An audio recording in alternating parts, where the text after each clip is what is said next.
ঈদ মোবারক, আসসালামু আলাইকুম। আপনারা সবাই কেমন আছেন? আশা করছি ভালো আছেন। আর আজকে আমি দেখাবো আমার এই গ্রামের বাড়িতে ঈদ কিভাবে কাটলো। শুরুতে বাসা থেকে বের হয়ে গেছি, আর বাসা থেকে বের হইতে হয়তো অনেক লেট করে ফেলেছি, কারণ আর মাত্র আছে 5 মিনিট সময়। আমাদের এখানে নামাজ ছিল 8টায়, আমরা বেরিয়েছি 7:55, মানে আর 5 মিনিট আছে। আর আমার সামনে এখন যে আলাল করে দুলালকে দেখতেছেন, ওর জন্য এতক্ষণ দেরি হয়েছে, না তো আর 1 ঘন্টা আগে যাই দেখা পারতাম।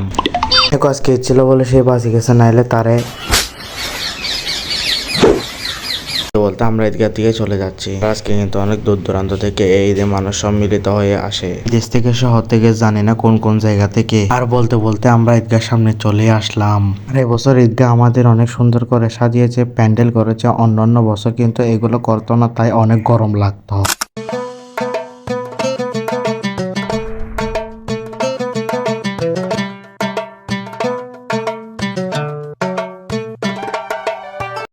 তারপর নামাজ শুরু হয়ে যাচ্ছে, তাই সবাই দাঁড়িয়ে যাচ্ছিল আর সবাইকে হুজুর বুঝে দিচ্ছিল কিভাবে নিয়ত করতে হবে।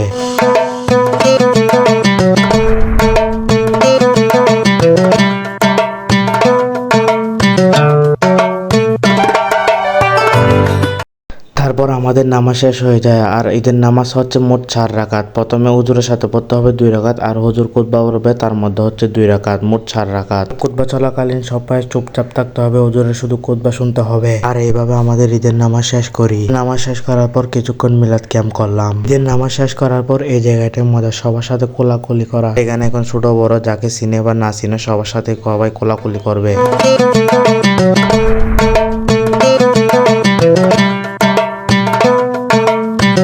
করে শেষ করার পর বাসায় চলে আসি। আর বাসায় আসার পর যে ঘরে যাবো সে ঘরে শুধু খাবার আর খাবার। এবার আমি যেতে থাকি, কে কত টাকা পেলেন আমাকে কমেন্টে জানাই দিয়েন।